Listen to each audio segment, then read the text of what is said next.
A pesar de la grandeza de su coronación, Luis XVI es totalmente consciente de que no está en absoluto preparado para ejercer de rey. Cuando muere el abuelo de Luis XVI y queda claro quién heredará el trono, él les dice que no sabe qué tiene que hacer, que se siente como si el mundo se le hubiese caído encima.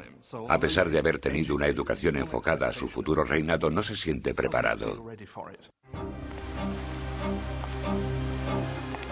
Con un reino en crisis, Luis XVI es el peor hombre para estar al mando. El rey de 20 años reza: protege, Señor, a aquellos que reinan demasiado jóvenes.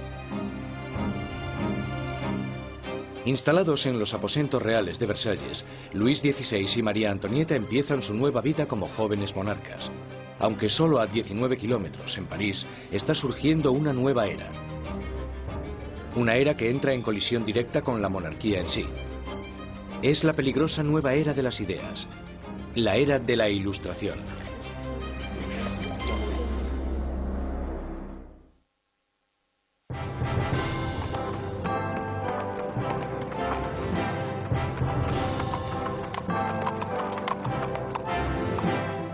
Mientras el carruaje real se va acercando al prestigioso colegio Louis le Grand en París, la gente se aglomera para echar un vistazo a la realeza.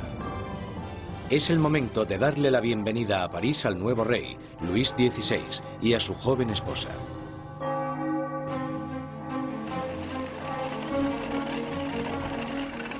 Y a la cabeza del comité de bienvenida está un prometedor estudiante de Derecho, el joven Maximilien Robespierre. Cuando Robespierre era niño, el rey visitó su colegio y Robespierre le leyó un discurso en latín. Así que, en realidad, habló con Luis XVI cuando él era solo un adolescente. Cuando Robespierre recita su monólogo en latín, el rey casi ni se fija en el niño. Pero años después, sus destinos les unirán otra vez en circunstancias muy diferentes, mucho más dramáticas. Fue uno de estos rituales habituales en los colegios, y por supuesto es totalmente irónico porque allí estaba el joven Robespierre leyendo este discurso en honor al hombre que más tarde matará.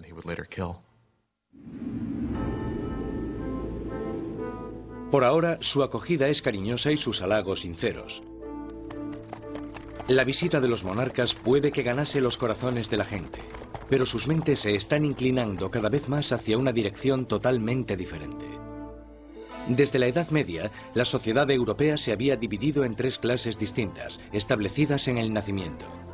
Había una gran división entre la riqueza de la nobleza y el clero y la pobreza de los campesinos. Entonces, en pleno siglo XVIII, la razón y la ciencia empiezan a cuestionar esta tradición. Envuelto por una corriente de innovación y nueva literatura, París es ahora el centro filosófico del mundo. La ciudad es invadida por nuevas corrientes de conocimiento, se abren nuevas posibilidades. Es la era de la Ilustración. La Ilustración es un movimiento que lo que dice es que desconfíes de la autoridad, que desconfíes de todo lo que te hayan contado antes y que pienses por ti mismo, que lo compruebes tú mismo. En la Europa del antiguo régimen te decían lo que tenías que pensar. El clero y los gobernantes te daban la información. La idea de que una persona con algo de dinero pudiese acceder a través de la alfabetización al conocimiento humano de manera libre era revolucionaria. Surge una nueva élite por todo París. Los aristócratas se reúnen para hablar sobre los escritores de la Ilustración y la floreciente edad de la razón. Voltaire, Rousseau. Nuevas voces se alzan a favor de la libertad, del control del propio destino y, sobre todo, de la igualdad. La pasión por esta nueva literatura se desata sobre todo en las clases altas. Pero mientras las ideas de la Ilustración van adentrándose en otros estratos de la sociedad, la lucha por la igualdad empezará a amenazar el estilo de vida aristocrático. Es una amenaza porque acabarán cuestionándose por qué los aristócratas son los que tienen privilegios. Se preguntan por qué el mundo está dividido de esta manera. ¿No podemos cambiarlo para que sea un mundo mejor? ¿El progreso no es posible? Esto hará que vaya perdiendo fuerza la idea de que la monarquía, la aristocracia y la jerarquía son algo natural. Para ver aplicadas las ideas de la Ilustración, solo había que echar un vistazo al otro lado del Atlántico, donde los americanos luchaban por independizarse del antiguo enemigo de Francia, Inglaterra. El joven rey Luis quiere vengarse de las derrotas de su abuelo en la guerra y ve su oportunidad en la guerra de la independencia americana. Luis confía a la causa un total de 2.000 millones de libras, lo suficiente para alimentar y dar cobijo a 7 millones de ciudadanos franceses durante un año. La inversión marcará el inicio de un colapso económico en Francia. América lleva a Francia a la bancarrota porque para luchar en esta guerra, los franceses tienen que recaudar una enorme cantidad de dinero. Esto lleva a la monarquía francesa a endeudarse para poder luchar en la guerra de la independencia americana. Y es un elemento crucial en la situación financiera de la monarquía francesa. Mientras Luis XVI manda dinero y tropas al otro lado del Atlántico, María Antonieta se ocupa de generar sus propias deudas. La vida en Versalles es una interminable rutina de rituales arcaicos y formalismos. Hay ceremonias para cuando el rey y la reina se levantan, para cuando se visten, para cuando comen, para cuando se van a la cama. Para entretenerse en medio de la monotonía de estos rituales, María Antonieta preside extravagantes desfiles de moda. María estaba obsesionada con una moda ridícula, sobre todo con esos recogidos tipo torre de varios centímetros de altura y que llevaban horas y horas de elaboración y en los que metían todo tipo de ornamentos y frutas. A muchos les parecían una obscenidad. Acabaron representando todos los problemas de ella, de Versalles y a esa cultura. Aparte de esta moda extravagante, María Antonieta se entretiene con los cotilleos de la corte, haciendo apuestas y representando obras de teatro. Cuando empieza a acumular deudas, le ponen el nombre de Madame Déficit.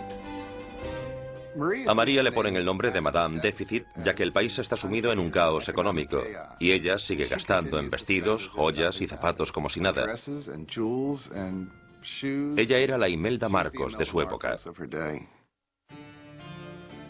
De todas las deudas que tiene la reina, la más grande es la que tiene con su país. Un heredero a la corona. En los 7 años que llevan casados, Luis XVI y María Antonieta aún no han concebido un hijo. Ella se encuentra en una situación cada vez más humillante. El trabajo de la reina es darle un heredero varón al trono francés. Y en esa época la gente la criticaba y estaba desilusionada. Decían que el rey nunca se debería haber casado con esa archiduquesa austriaca, porque ahora ni siquiera podía darle un heredero al trono. María Antonieta se encuentra en una situación desesperada. El apetito de Luis por la comida es incuestionable, pero el sexual está claro que no entra dentro del menú. María Teresa, la madre de María Antonieta, se cuestionaba: si una mujer tan guapa como mi hija no puede hacerle funcionar, ¿qué es lo que pasa? Luis XVI y su joven esposa María Antonieta no fueron capaces de concebir un hijo durante 7 años, y esto deslucirá el principio de su reinado. De sobra era conocida su afición de cerrajero. Había un montón de canciones sobre Luis el cerrajero, al que le costaba encontrar el agujero donde meter la llave. El desinterés de Luis XVI por el sexo es visto como una falta de hombría. Después de años de frustración y depresión por parte de la corte, al rey se le diagnostica una enfermedad curable llamada fimosis. Luis tenía una deformidad que hacía que la excitación sexual fuese extremadamente dolorosa, y por tanto no hubo consumación del matrimonio hasta que una operación quirúrgica lo corrigió, pero le aterraba operarse y le llevó años decidirse a hacerlo. Y cuando al final se operó, voilà.